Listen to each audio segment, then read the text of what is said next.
allons bien et on vous remercie pour nous avoir invités sur votre plateau. Plusieurs reports, mais Dieu sait pourquoi il a permis que ça soit aujourd'hui. Avant d'entrer dans le vif du sujet, comment se porte le Palou? Surtout que la majeure partie des Congolais connaissent que le Palou a connu plusieurs scissions, mais vous êtes resté dans la partie originale. Comment est-ce que vous vous comportez? Oui, merci beaucoup. Le Palou va bien. Le Palou va bien. C'est comme vous venez de rappeler que le Palou a connu beaucoup de problèmes de scission. Il y a plusieurs de nos cadres ont choisi de diviser le parti, mais heureusement pour nous, nous sommes restés constants. Et aujourd'hui, le Palou, qui est dirigé par Godefroid Mayobo, qui était le disciple numéro 1 d'Antoine Gizenga, ce Palou-là existe et il va bien. Il va bien. Donc voilà. La première question, nous sommes à 100 jours. Je le vis, je regardais mon calendrier ce matin. Nous sommes à 100 jours, pratiquement 3 mois et 10 jours pour que les Congolais se rendent aux urnes. Pourrons-nous dire que Kadima est en train de gagner son pari ou un forcing pour plaire à certaines personnes parce que nous devons seulement aller aux élections à la date choisie par la CENI? Merci pour la question, mais il faut dire que Kadima est en train de faire son travail. Kadima fait son travail, il est là pour organiser les élections. Donc on ne peut pas l'interdire, on ne peut pas le soupçonner sur le fait qu'il était en train d'évoluer dans l'organisation des élections.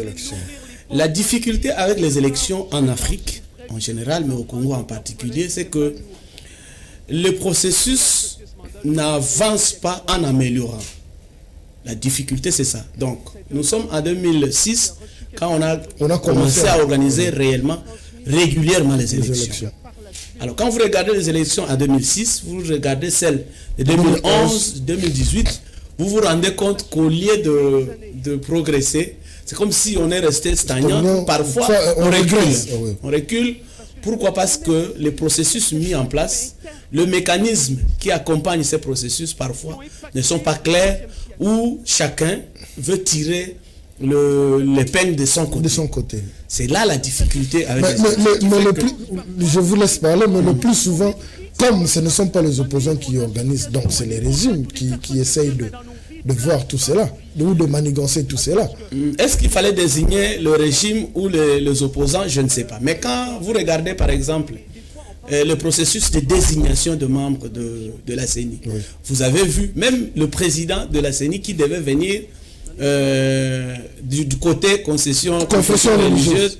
Et vous avez vu comment l'Église a eu du mal à se mettre d'accord autour d'une candidature.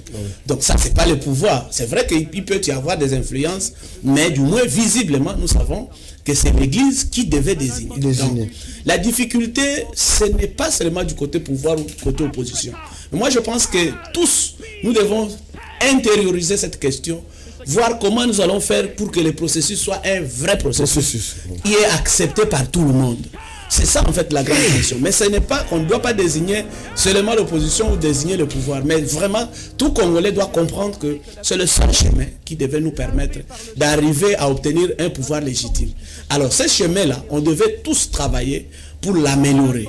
Et la difficulté est que chacun, quand il tire, quand il veut que les choses se fassent comme lui veut, c'est là la difficulté. C'est pourquoi vous voyez, il y a vraiment absence totale de confiance entre le partenaire. Quand vous parlez de confession religieuse, déjà, ils sont en discorde dès le départ de la désignation du président de la CENI. À ce jour, ils se tirent à boulet rouge. Il y a Monseigneur Cholet qui passe dans les médias, qui demande à ce que Kadima revienne à la raison parce qu'on doit refaire l'audit du fichier électoral. Il y a des contestations. Et de l'autre côté, le représentant des églises de réveil, qui est le pasteur de Dokamba, qui demande à la justice de se saisir, de dire de Monseigneur Cholet, parce qu'il serait en train de faire l'incitation à des revendications à la population. La grande question reste, cette guerre de ces bergers profite à qui? Est-ce à la population ou aux politiques? Moi, je pense que ça profite aux politiques. Les politiques congolais, malheureusement, travaillent pour que la situation soit ainsi. Parce que des questions, par exemple, d'audit du fichier électoral, ce sont des questions que nous les connaissons déjà. De telle sorte que ça va de soi. On devait le faire sans qu'il y ait une demande brutale ou tout ce que vous voulez. On devait le faire, en principe. On devait le faire. Et quand on veut le faire, il n'est pas question de plaire à quelqu'un. Mais il est question de rassurer tout